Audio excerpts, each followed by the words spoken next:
Welcome back to another episode of 40 Facts about the 40K universe. I am your host Gershwan and you are watching One Mind Syndicate.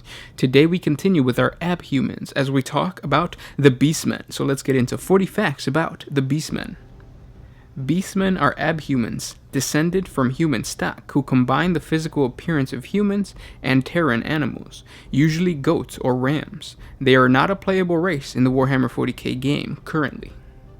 The origin of Beastmen is unknown, though it is likely that they are the result of experiments in genetic engineering stretching back to the Dark Age of technology, before the birth of the Imperium of man. Other Imperial savants claim that Beastmen are abhumans whose unusual form were a result of exposure to the influences of the warp, but the subspecies somehow managed to maintain an unusual degree of genetic stability across generations. Beastmen do not necessarily look alike.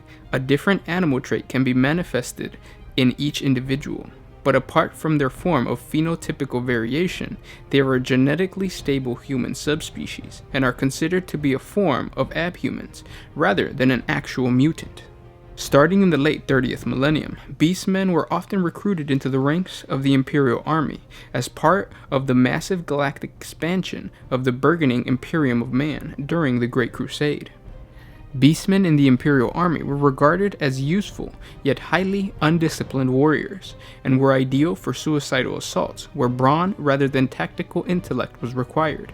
In temperament as well as appearance, these abhumans are often beastile, and possess a reputation for cruelty, aggression, and bad discipline.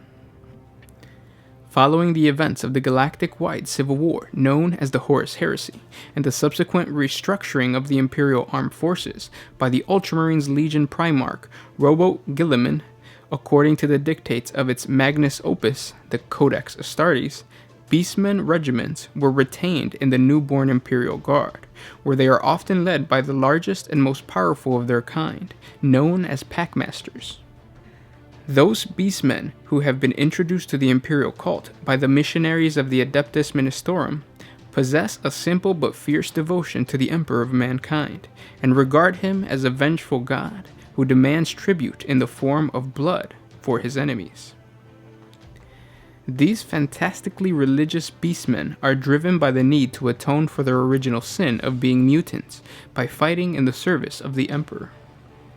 In recent centuries, there has been a political shift within the Imperium, and Beastmen are no longer seen as Imperial military service.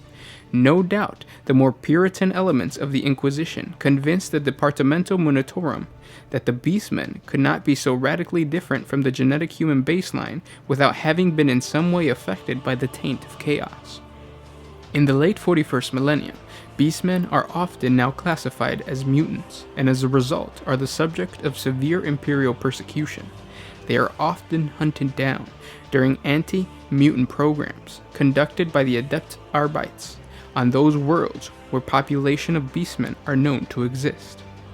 This persecution, of course, has led Beastmen to seek protection in the service of chaos, thus in effect producing a self-fulfilling prophecy.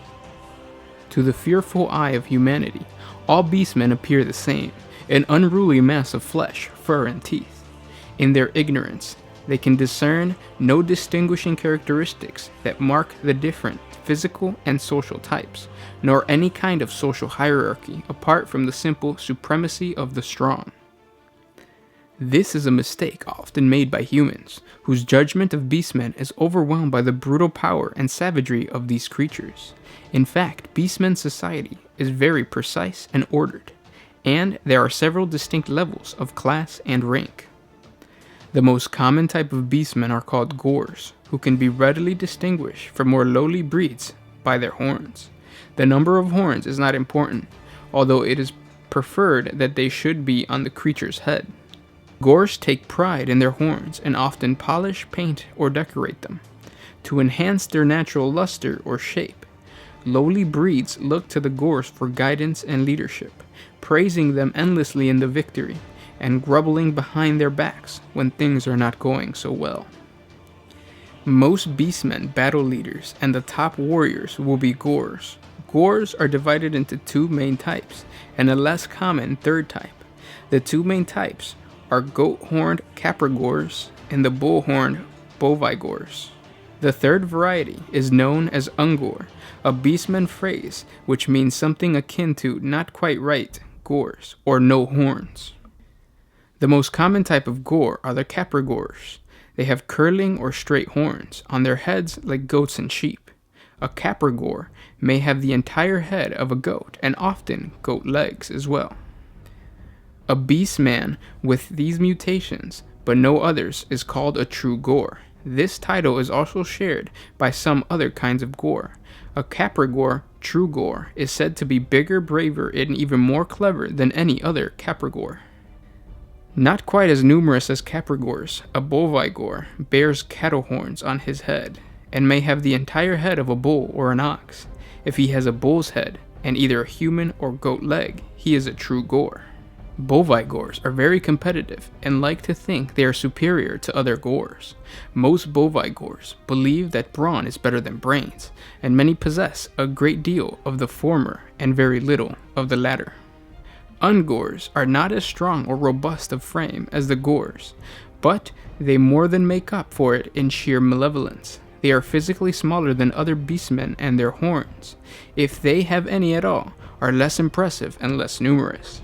While Gores may have long and spectacular horns as deadly as any sword, Ungors usually have short prongs or horn buds sprouting from their skull, not recognizable as those of a goat or any type of acknowledgeable Gore. As a result, they are not considered to be proper beastmen by other Gores. The race of mankind, on the other hand, does not draw such distinctions. To them, the Ungors are just as horrible, horns or no horns, for they are all twisted and live to murder and despoil all that is good and wholesome. The majority of beastmen who are not Gores are called Bray. The name refers to braying, whining, whooping cacophony that beastmen make when they band together to fight or feast.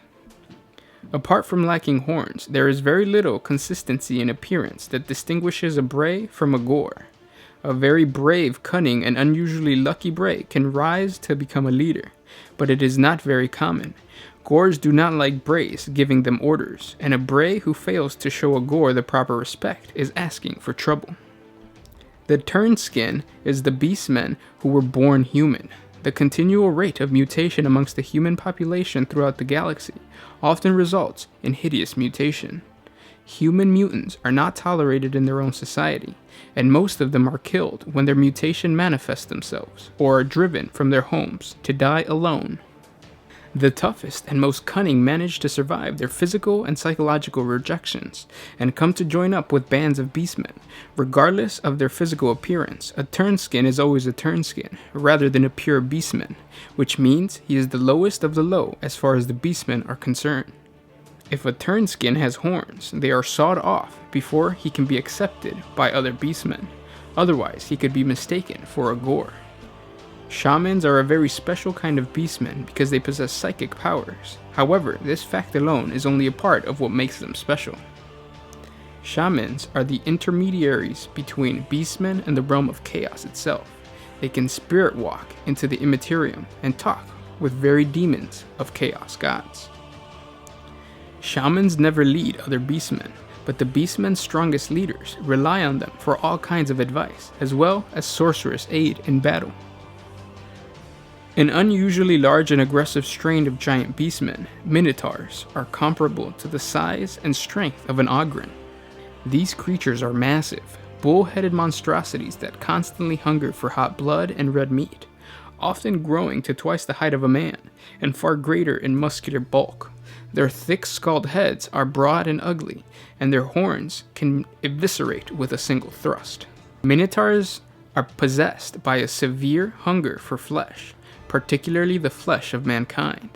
Yet it is not the gnawing hunger a mortal feels when deprived of sustenance, for a deep thirst for the unholy exhilaration the Minotaur experiences when they consume the flesh of their enemies.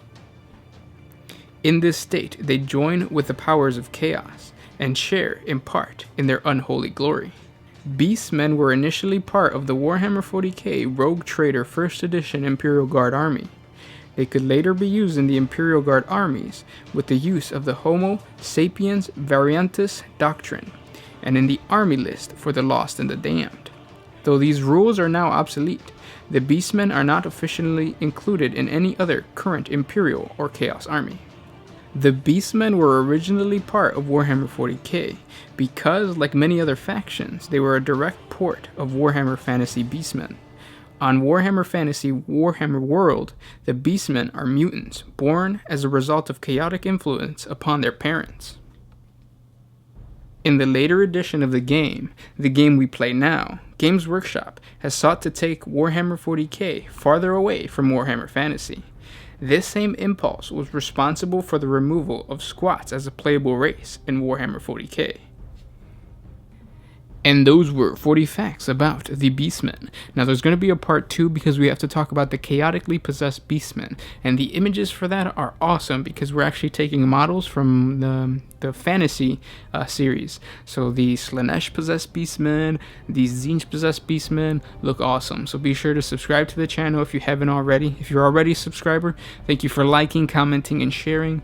You know that by liking, you're telling YouTube that you want more Warhammer 40K content and you're helping the community grow on YouTube.